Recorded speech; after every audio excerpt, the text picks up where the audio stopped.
ያሳለፍኩት ትንሽ ደቂቃ በጣም ረዝማብኛለች። ጋሼ ንገረኝ፣ እናትና አባቴ። ሰላም ሰላም ሰላም፣ ጤና ይስጥልኝ ውድ ተመልካች፣ እንዴት ናችሁ? ደህና ናችሁ ወይ? ሁሉ ሰላም፣ ሁሉ መልካም ነው፣ እግዚአብሔር ይመስገን። እኔ በጣም ደህና ነኝ። እናንተስ እንዴት ናችሁ? ዛሬ እንግዲህ አደራ ድራማ ክፍል 78 ይዤላችሁ መጥቻለሁ። በእርግጥ አሁን ለታ ነው የተለቀቀው፣ አልተመቸኝም ማለት ነውና እየገባችሁ ላይክ አድርጉት ይሄንን ቻናል።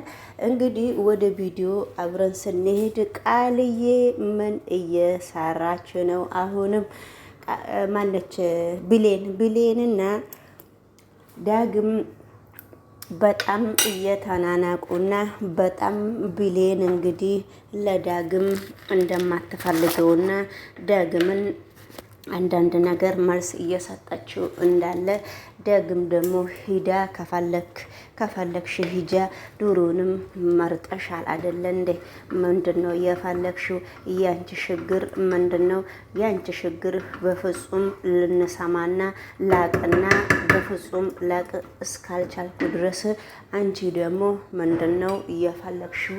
ስለዚህ ከእንግዲህ በኋላ እኔና አንቺ ምንም አያስፈልገንም። አንቺ ነሽ ለራስሽ የመረሽው እንጂ እኔ አይደለሁም ብሎ እንግዲህ እሱ ከልቡ አይደለም ስለ አንዳንድ ነገር ስላናደደችውና ከሳሜ ስል አልቀር ስላለች ነው ይሄንን የተናገረው እንጂ እሱ ከልብ አይደለም። አሁንም እንግዲህ ቃልዬም ጣልቃ ገብታ የኔ ፍቅር የኔ ቆንጆ እንዴት ነህ? ደህና ነህ ሆይ? እኔ እኮ በጣም ነው የምወድህ፣ ያንተ ምክንያት ምንድነው ብላ ስትጠይቀው ነበረ። ነገሮቹ ግን በጣም ከባድ ለሷ ቢሆንም እሱም ብሌንም በጣም ስለ አንዳንድ ነገር በጣም እየጨነቃት ነበረ።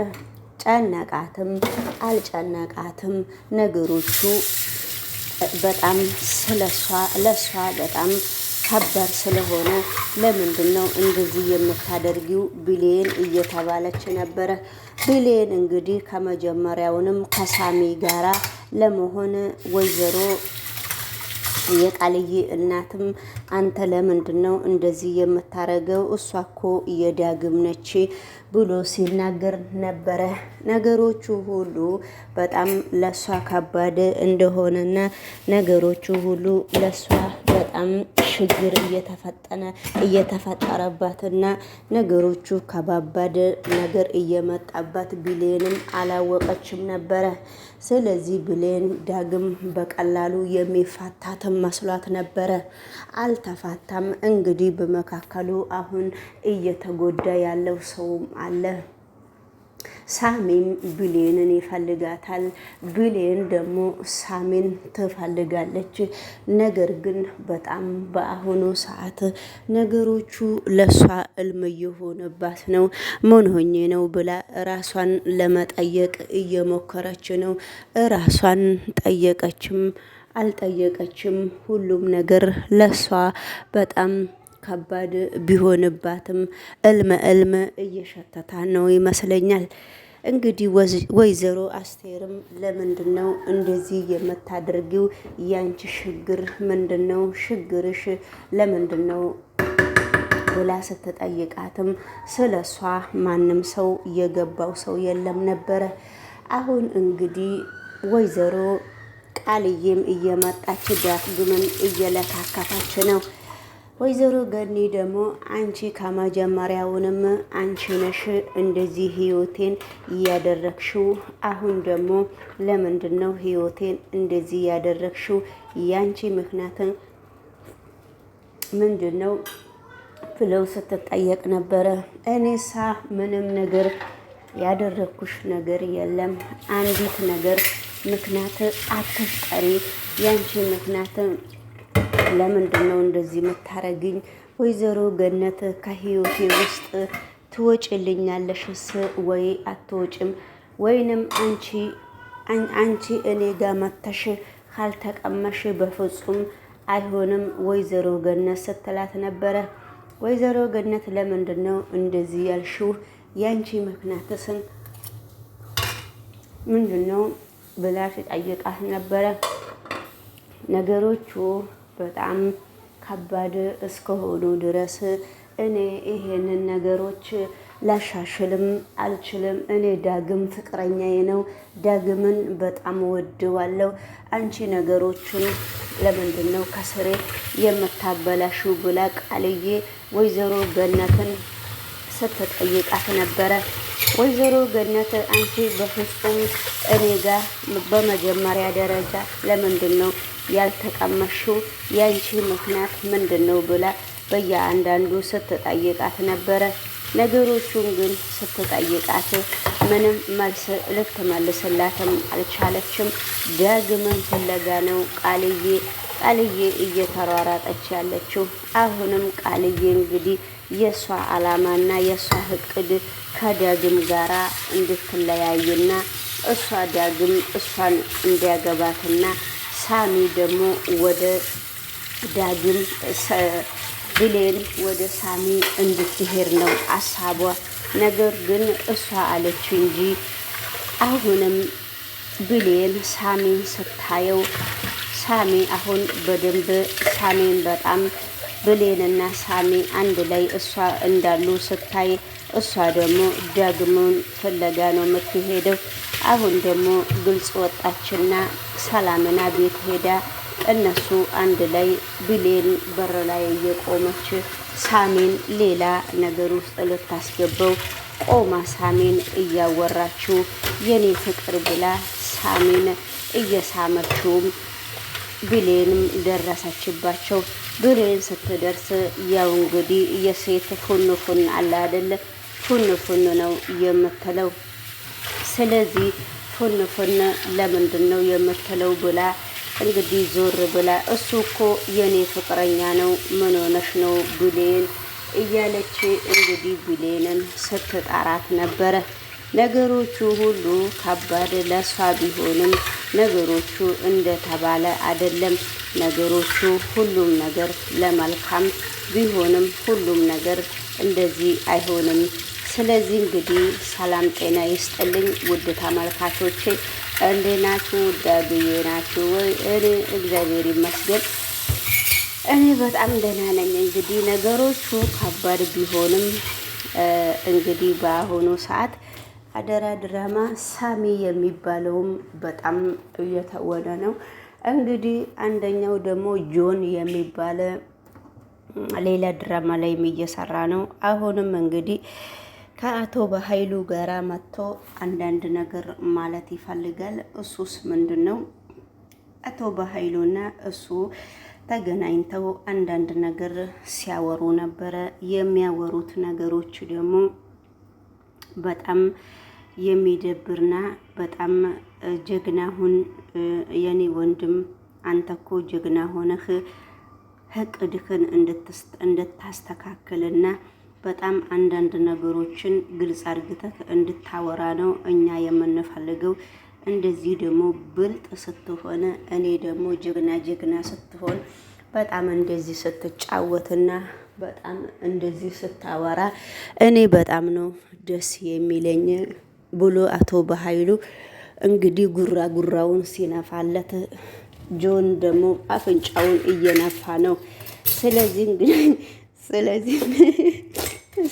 እንግዲህ እናትና አባትህንም እየገደለ ሰው እኔ አሳይሃለሁ ስል ጆን እንግዲህ ጉራውን ሲነፋና አፍንጫውን ነፍትፍት ሲያደርግ አቶ በኃይሉ ደግሞ አንስቶ ፎቶና ስልኩን ሲያሳይ ነበረ።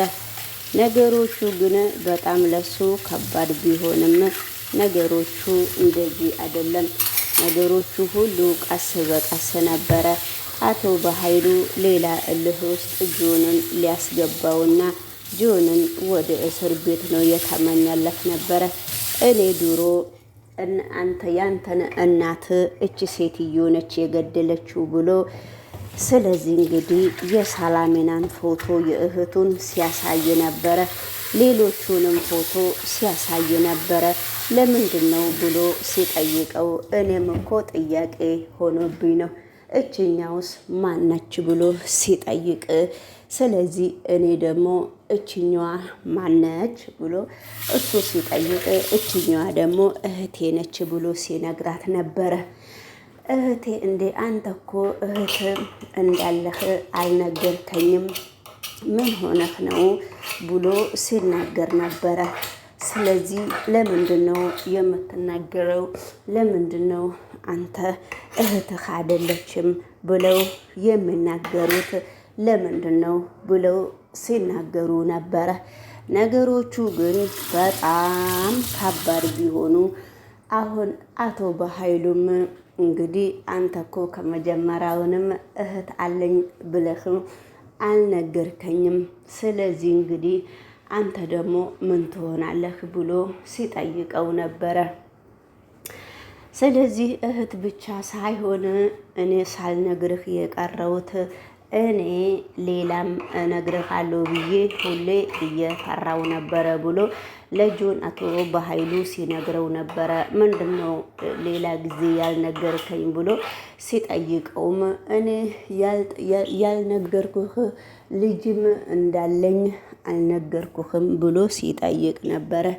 ልጅ እንዴ እስካሁን ድረስ እንዴት ነው ያልነገርከኝ? ታዲያ ያንተ ልጅስ የት ነው ያለችው? ያንተ ትዳርስ የት ነው ያለው? ነገሮቹ ግን ሁሉም ለበጎ ስለሆነ ብትነግረኝስ ምን ችግር አለው ብሎ ሲጠይቀው ጆን እኔ የልጄ እናት ተጣልተን ተለያይታም ሄዳ ነበረ። ነገሮቹ ግን እንደዛ ባይሆኑም እኔ ልጅ አለኝ፣ አሁን እኮ ግልጹን ነገርኩህ ሲለው ጆን ደግሞ በጣም አሁንም ምንም ነገር ሊያምነውም አልቻለምና ወደ ሌሎቹ እንደዛው አፍንጫውን እየነፋ ነው። ወደ ሌሎቹ ቪዲዮ ደግሞ አብረን ስንሄድና አብረን ስንከታተል ቤሊየን ምግብ ቤት ውስጥ ገብታ ኩሽና ውስጥ ምግብ እየሰራችና ኩሽና ውስጥ ሽር ጉድ እያለች እሷ ግን በመካከሉ ተነስታ እሱ ማነው ዳግም በመካከሉ ተነስቶ ሲመጣ ምንም ነገርም አላለችውም። እሱም እጁን ጠምጥሞ ዝም ብሎ እጁን ይዞ ዝም ብሎ እየቆመ ነበረ። ለምንድን ነው ዝም ብለህ የምትቆመው? ስለዚህ ያንተ ችግርስ ምንድን ነው ብላ ስትጠይቀው ነበረ። ነገር ግን ብትጠይቀውም ባትጠይቀውም እሷ ግን አንዴ ዳግምን ስታይ ወደ ዳግም መሄድ ትፈልጋለች። ወደ ሳሚም ስትፈልግ ወደ ሳሚም መሄድ ትፈልጋለች። ስለዚህ እንግዲህ የቢሊየን ነገርም እንደዚህ ወጣ ገባ ማለትም ህይወቷ ጀምሯል፣ እየጀመራት ነው። ሳሚም እንግዲህ ያለሷ መኖር እንደማይችል እያሳየ ነው። ነገሮቹ በጣም ከባድ ቢሆንም ነገሮቹ እንደዚህ አይደሉም እና ስለዚህ እንግዲህ ሰላም ጤና ይስጥልኝ። ከዚህ ድራማ አንዳንድ ነገሮች በእርግጥ በትክክል እንዳልገለጽኩት አውቃለሁ። ስለ ቸኮልኩና ችግር ስራ በቃ በጣም ስራ ነውና ስለዚህ ሁሉም ነገር ለበጎ ነው። ሁሉም ነገር